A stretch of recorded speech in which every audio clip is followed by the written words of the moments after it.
Bonjour, j'interromps cette lecture très intéressante du docteur John Mack. Je vous laisse découvrir une chaîne qui parle des ovnis. Vous allez vous dire encore une énième chaîne? Bah non.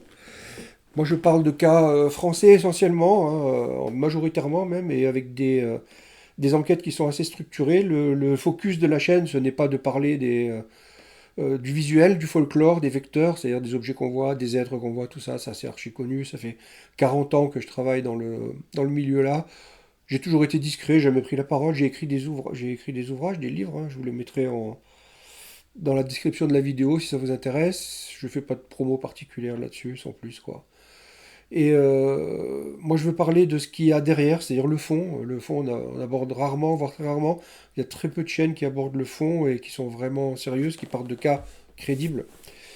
Je vais aller contre le sens là, proposer des choses un peu plus sérieuses, avec un cadre un peu plus strict, sans quitter le fond du sujet qui pour moi est la conscience. Il y a des interactions avec ces objets qui changent de forme, qui sont jamais pareils, avec ces entités pareilles, qui changent de forme aussi, qui sont jamais pareilles. Et depuis des centaines, voire peut-être des milliers d'années, on est en contact avec ces entités-là. Et elles s'adaptent à l'évolution. Des fois, elles nous font voir des choses même peut-être un peu plus avancées. Donc pour moi, le fond est bien la conscience, et il y a des chercheurs, des scientifiques de renom, reconnus internationalement, qui travaillent sur ce sujet-là, bien sûr, et qui ne sont pas médiatisés ni ne proposent pas leurs travaux. C'est le sujet qui est vraiment tabou, c'est le sujet qui est clos. C'est la fameuse vérité que vous ne devez pas savoir, que l'on ne doit pas entendre. Et dans mon quatrième ouvrage, je décris une des solutions les plus plausibles de cette fameuse vérité et de pourquoi on ne veut pas vous la dire. Après 40 ans d'enquête ufologique, de recueil de témoignages, d'analyse de vidéos, on arrive à quelques solutions. En fait, il n'y en a pas des centaines, sans rentrer dans le sensationnalisme. Aujourd'hui, on va parler pour la première vidéo d'un cas qui est connu en France par les ufologues français, peut-être moins par le grand public. C'est le cas de la centrale nucléaire de Golfech, puisque vous savez tous que les entités aiment bien visiter nos sites nucléaires, que ce soit militaires ou civils, pour de bonnes raisons. Voilà. Et on verra que dans ce cas, il n'y a pas que des interactions avec le visuel, c'est-à-dire avec nos sens sur l'objet, il y a quand même quelque chose de plus profond derrière. Donc petit à petit dans les vidéos, vous le découvrirez, je vais vraiment insister sur le point là, et vous verrez que dans certains cas, la vie des témoins a complètement changé derrière. On va aborder un peu tous les sujets, je ne vais pas faire que des observations, des ovnis, je vais faire un peu des abductions, je vais faire un peu des témoignages militaires et civils. D'ailleurs, je suis en train de créer un groupe sur Facebook pour ça. Et je récolte des témoignages donc anonymes d'anciens militaires ou de civils qui ne veulent pas témoigner, on comprend pourquoi. Et c'est pareil, je les collecterai et je les rassemblerai donc dans un ouvrage encore ultérieur. Je compte encore écrire pas mal de livres parce que j'ai beaucoup de choses à partager, et j'espère que ça vous plaira. Donc voilà pour la petite intro de la vidéo. Je ne vais pas trop traîner sur moi, j'en fais pas plus. Vous découvrirez au fur et à mesure des vidéos aussi pour ceux que ça intéresse. On va attaquer le sujet tout de suite, pas que la vidéo soit non plus trop longue. Merci à vous, bonne vidéo.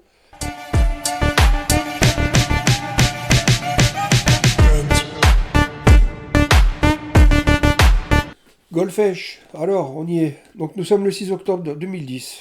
Il est un peu plus de 20 heures et nous sommes à Golfech, dans le Tarn-et-Garonne, à proximité d'un site hautement sensible, une centrale nucléaire. Deux personnes se trouvent à l'extérieur, dans l'enceinte du site, quand quelque chose attire leur attention dans le ciel. Elles lèvent les yeux et décrivent un ensemble lumineux organisé. Une structure apparente, une forme qui ne ressemble pas à un simple point isolé. La scène est courte, nocturne, et pourtant elle laisse derrière elle ce que la plupart des cas laissent toujours. Pas seulement une question sur ce qui était là-haut, mais une empreinte dans la mémoire. Et surtout, un décalage possible entre ce qui a été vu et ce qui a été vécu. Ici, l'intérêt du dossier ne se limite pas à l'objet supposé. Il est dans l'écart. Parce que dans ce type d'observation, deux personnes peuvent regarder la même portion de ciel au même moment et ne pas repartir avec la même certitude, ni la même reconstruction. Et quand cet écart existe, il devient presque une preuve en soi. La preuve que l'on n'observe pas seulement un phénomène, on observe aussi un cerveau qui interprète, qui comble, qui stabilise et qui doute. Ce que nous allons dérouler maintenant, c'est une chronologie factuelle, puis une analyse centrée sur la conscience des témoins, ce que l'expérience peut faire à la perception, à la mémoire et parfois à la trajectoire intérieure. Le 6 octobre 2010, donc, en début de soirée, deux témoins se trouvent dehors sur le site de Golfech. Le ciel est sombre et l'observation débute autour de 20h17, selon la synthèse. Il perçoit un phénomène lumineux, trois lumières blanches clignotantes disposées selon une configuration triangulaire. Et au centre, une lumière rouge clignotante. Dans l'essentiel, ce noyau du récit est stable. Il y a bien l'idée d'un arrangement structuré, pas juste une lumière unique. Là où les choses deviennent délicates, c'est quand on passe de lumière à objet. Parce qu'à partir d'un motif lumineux, le cerveau fabrique presque toujours une forme. Et cette forme peut diverger selon l'angle, l'attention, l'état émotionnel et la façon dont chacun ancre les détails. Les témoins décrivent une impression de triangle, potentiellement sombre, associé aux lumières. Mais très vite, des incertitudes apparaissent. Distance difficile à estimer, taille impossible à conclure, vitesse sujette à interprétation. Et surtout, la question classique, est-ce un objet unique ou des points lumineux séparés vus ensemble? Dans la plupart des observations nocturnes, l'œil humain n'a pas les informations suffisantes pour caler une distance. Sans repère fiable, un objet proche et petit peut ressembler à un objet grand et lointain, et inversement. Le cerveau choisit alors l'hypothèse la plus cohérente avec le motif perçu. Et quand ce motif ressemble à un triangle, triangle devient la forme. Dans ce dossier, un autre élément intervient. L'existence d'une vidéo ou d'un enregistrement qui ne tranche pas clairement et peut même ajouter de la confusion. Parce que la caméra de nuit écrase les contrastes, amplifie les lumières et transforme des points lumineux en taches difficiles à interpréter. Ce point est crucial pour la conscience. Une vidéo n'est pas une vérité, c'est une interprétation technique du réel, avec ses limites. Et ensuite, la vidéo devient un objet social. On la montre, on la commente, on compare, on se contredit, on se convainc. Autrement dit, après l'observation, l'événement continue d'exister, mais dans les récits. Et chaque récit, même de bonne foi, se réécrit légèrement à chaque rappel. Une enquête est réalisée et l'affaire est versée dans les archives publiques, avec une conclusion officielle prudente. Le cas est classé en catégorie C, sur le site du GEPAN, c'est-à-dire information jugée insuffisamment fiable pour conclure. Ça ne veut pas dire canular, ça ne veut pas dire rien. Ça veut dire il y a un noyau d'observation, mais pas assez d'éléments solides, vérifiables et cohérents pour valider une explication unique. Et c'est précisément ce statut qui rend le cas intéressant. Il est à la frontière, là où l'on ne peut pas forcer une conclusion, ni dans un sens, ni dans l'autre. Maintenant, on ouvre la partie la plus importante. La conscience des témoins. Quand on parle d'effets, on imagine souvent des pannes électriques, de la chaleur, des traces au sol, des symptômes physiques. Mais dans Golfech, ce qui ressort surtout, ce sont des effets cognitifs et perceptifs. Comment deux personnes exposées au même stimulus peuvent produire deux reconstructions qui ne coïncident pas parfaitement? Ce n'est pas un défaut. C'est le fonctionnement normal de la perception. On ne voit pas le monde tel qu'il est. On voit un mélange. Sensation brute plus interprétation. Et plus l'information est pauvre, nuit, distance, durée courte, plus l'interprétation prend le dessus. Explication rationnelle, d'abord. Le cerveau cherche des formes stables. Il reconnaît des motifs. Il complète ce qui manque. Trois lumières disposées d'une certaine façon, c'est un triangle. Une lumière rouge au centre, ça devient un centre. Ensuite, l'esprit fabrique une structure, un objet triangulaire. Ce mécanisme est renforcé par deux choses. D'abord, l'attention. Si un témoin se focalise sur les lumières, il mémorise surtout des clignotements et des positions relatives. Si l'autre se focalise sur la masse sombre, il mémorise une forme. Ensuite, la narration, le moment où on met des mots sur ce qu'on a vu, le langage fige une version. Dès que tu dis triangle, tu as déjà choisi une interprétation. Et cette interprétation devient le souvenir. Toujours rationnel, l'effet de contexte. Ici, le contexte nucléaire n'explique pas le phénomène, mais il influence fortement la lecture émotionnelle. Un site sensible déclenche spontanément une hausse de vigilance.